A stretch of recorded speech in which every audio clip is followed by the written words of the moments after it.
Hey, y'all. I'm Julia Cole. I'm Rachel Purcell. I'm Austin Taylor Smith. This is Nashville Night Sessions, and we're going to play a song we wrote together called Daddy Daughter Dance.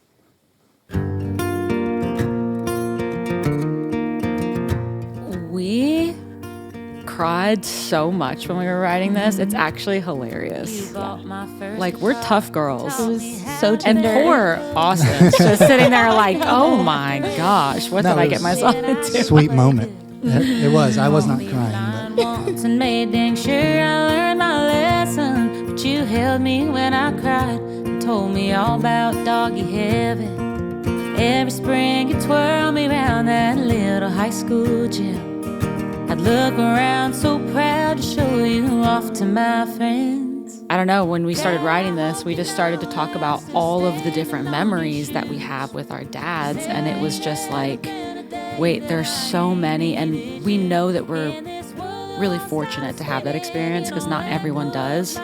We took examples from all of our lives, but we really wanted to dig into your life examples, obviously singing the song. And it was just so fun, like, hearing about your childhood. If that boy don't get my door, I hear you preaching in my mind. Girl, pay for your own drink and leave. Honey, he ain't worth the time. If we cried that much writing it, it was obviously something that was hitting like those nerves. And if music isn't meant to make people feel something, what's it meant for, you know? I definitely walked out of that right. Just thankful that the song existed. Dad, I hope you know that I'm still standing on your shoes. 'Cause there ain't ever been a day that I ain't needed you. In this world that won't stop spinning, you don't let go of my hand. Took growing up to finally understand. I just remember sitting there trying to figure out the right chords and everything. And I felt like every time I would hear something or turn around, they were just on the couch melting. One day my name will change from a miss to a Mrs. We'll both be fighting tears, singing butterfly kisses in the center of that circle, smiling 'cause we know this dance started a long time ago. Butterfly Kisses was definitely like our song growing up for all three of us girls and my dad. And he really did it. You know, the little eyelashes kiss, like it was a real thing. And if I get married one day, that'll be the song I dance to because, you know, I wrote this one for him, but I don't necessarily want to like dance to it with my own like song playing. The beauty of a father's love and the daddy-daughter dance. The daddy-daughter dance. And my dad's a big 6'5" tough guy. I mean, we call him Big Steve. Everyone does.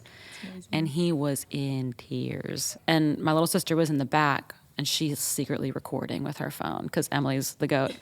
And my dad is sitting in the passenger seat, and I'm in the driver's seat. And so I hit play, and, you know, he's acting okay through it. And then we get through the end of the first chorus, and he just starts, like, boo-hoo crying.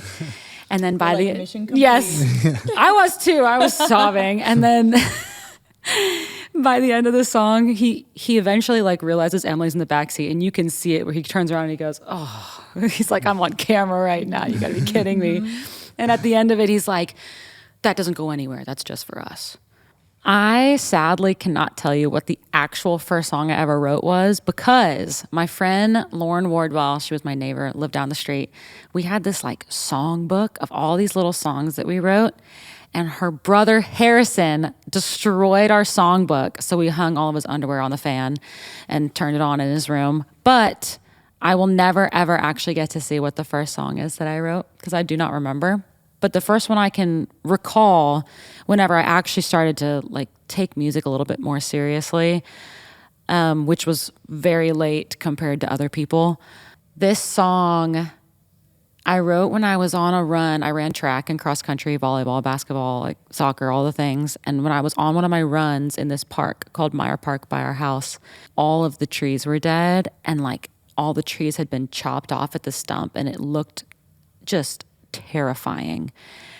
And I wrote this song about losing love that should have lived forever, and I called it Evergreen with Brown Leaves. So bad. I have a nice handful of bad songs for sure. So I think there's like a batch that kind of live in that bubble. But I think one of the cool things about Nashville is like everybody has those. You have to write through your bad songs to get to the good ones. And I remember, so I was a student at Vanderbilt University, and we had this guest speaker come in named Paul Worley. He's like a very famous, successful, wonderful producer. And I remember he produced a bunch of different people, but one of the folks was he did the Chicks, or the Dixie Chicks, and I just remember thinking like, oh, I've made it, because I got to meet him after this panel he spoke on, and he was like, come by the studio, and I'm pretty sure I played him Evergreen. I think I played him my first song I ever wrote, and this sweet man did not tell me to pack my bags and leave Nashville. And you know what? If he had told me to, who knows if I'd still be here. So thank you, Paul Worley, for not crushing my dreams. But he definitely didn't call me back. That was the only meeting. Oh, gosh, there's so many songs I wish I'd written. This town is so incredible. It's the mecca of songwriting. Probably Bless the Broken Road, Rascal Flatts. I love that song. If I had written that one, I'd be okay with, that being the only song I ever wrote. That's such a great song. All right, y'all. I've got Andrew Bloom and Andrew Beeson here, and we are going to play a song we wrote together called Love You to Death, which is title track of the brand new album. 1, 2, 3, 4. Trash bags and Clorox, I'll keep the house clean. Knives in the kitchen, I'll feed you like a king. Lighters and matches, candles by the mattress. Only thing I ain't got yet's the ring. Most things can be used for good or evil. It's just how you choose to use them. And in the verses, we really hit home with that. Like, we name all these household items and things that you're like, I can either be the wife of your dreams, or I can literally murder you with this. Like, which one do you want? It's up to me. We'll be written in stone until our bones are 6 feet. But if you lie, you cheat, you'll see how crazy about you I can get. Swear all my life, boy, I love you to death. I mean, the chorus, though, is one of my favorite choruses because it's so simple, but it's like not a single syllable is wasted. Yeah. I can't wait to bury you, marry you. Am I scaring you? All that I'm trying to say is, baby, you're in deep if it's up to It was a murder country song. Yeah, Yeah, literally definitely love you planned to it. death. Yeah. It's like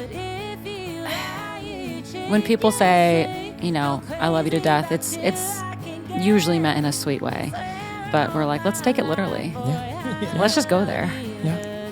The till death do you part is because you're just married and happy till the end of time. So just needed to make sure that everyone knows that there is a chance for happiness in this song. It is a love song, technically. if you lie. Yes, exactly. Disclaimer. Do not try this at home. If should be in bold. If you lie, you cheat. If you lie, you cheat. You'll see. You know what I'm saying? It's it's an if-then statement.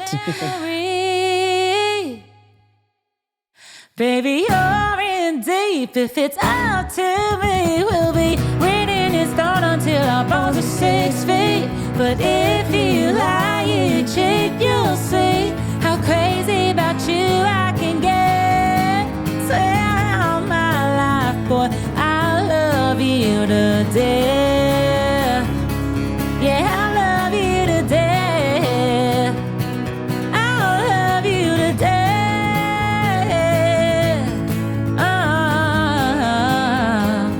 I love you to death.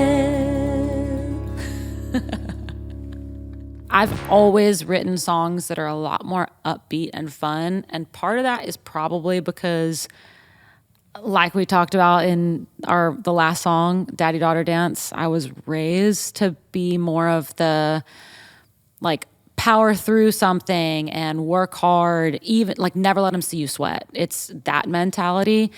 And there are some songs where I get vulnerable and I talk about what I've gone through, but I always try to have an angle of getting through that thing, because at the end of the day, you have to figure out a way to get through it. Like, that's the only way any of us survives this life. So hopefully that message comes across in the record.